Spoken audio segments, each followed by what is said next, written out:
All right, guys. So I'm going to make a quick video about a day of what it looks like when you own a resale store. Um, and I want to mention before I get into it, this is something that anybody can do. We started out with just going to garage sales a couple years ago, and then going to estate sales, and then doing little auctions. Now, we realized within that first year that this is something that can earn a very good living. Um, and since then we went full speed. We are Within our first year we did a net sales on eBay alone of $80,000. We had 100% positive feedback in that year. um, and I'm just going to break down some stuff. We started with a shipping container that we got for $4,000, and we put the shipping container on our property. And now 2 years fast forward, and we have two barns. Mind you, that barn that I was just in was our 2,000 square foot barn. I only paid material for that barn. This is something that you can easily learn on YouTube. I mean, quite literally, you could teach a 10-year-old to build a barn. And and I just want to say that because I want everyone to know how easy it is to do. They make books for this, so I'm not going to talk too much about that. We can make a separate video for building a barn. But in that barn, what we were just doing right there is we were going through our inventory from our storage unit auction. Because, like I said, we started out with garage sales, we started out with estate sales. Now we've moved on to doing big auctions where we're buying a ton of sight unseen goods. And when we get those goods, you got to go through what's sellable and what's not sellable. And in this current spot we're at a recycling center. And at this recycling center is where we really utilize the free services like recycling, because every dollar matters in any business you're in. And we are trying to save as much money as possible by recycling. A lot of people don't think that through. You can get rid of so much of your stuff just by going to your recycling center. They take just about anything. Um, and then I also have a dumpster at my property, which we'll see in a second. But I want to backtrack to the fact that anybody at all can do this. You start with garage sales. I mean, one of our first sales was we went to a thrift store. We got a tie, a Chanel tie for $2, and we resold that Chanel tie on our ride home for 120 bucks. It was worth more than that.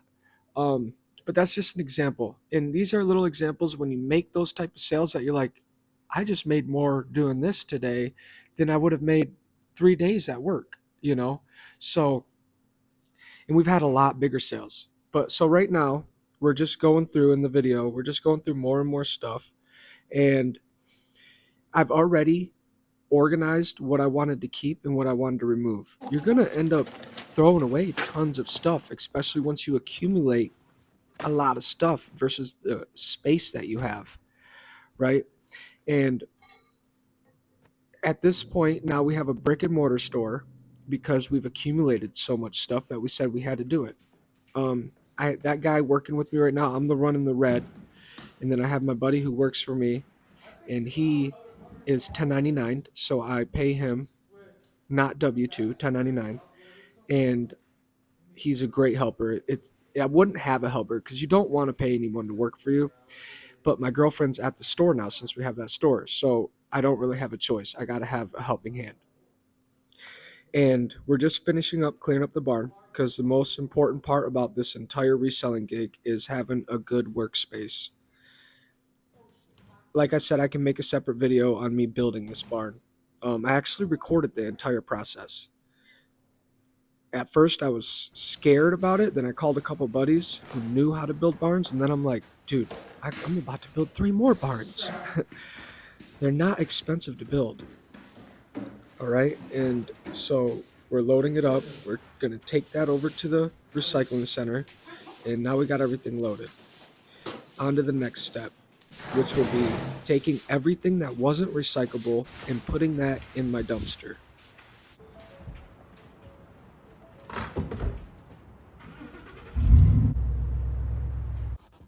So this is my dumpster. It's a 2 yard dumpster that I rent from GFL, which is our dumpster company or in our local area. So this inflation has went crazy with these dumpsters, guys, because this dumpster used to only cost $50 a month. Now it is $113 a month to rent this dumpster. With that being said, you're saving a ton of money having a dumpster versus spending the money to go and empty your junk at a transferring center or at a landfill. Because 4 times a month, once a week, I get to have this dumpster emptied. So it's hard to break down the math, but with doing this business, you're going to be able to fill that dumpster at our rate every week. And I would spend double, triple if I just took this to the landfill. And I guess that varies on your area, but our local landfill charges $200. Let's just say it's $60 per yard. But all right, guys, I'm out of here. We'll have another video coming up. I have so much more information to give you guys, and everyone have a great day.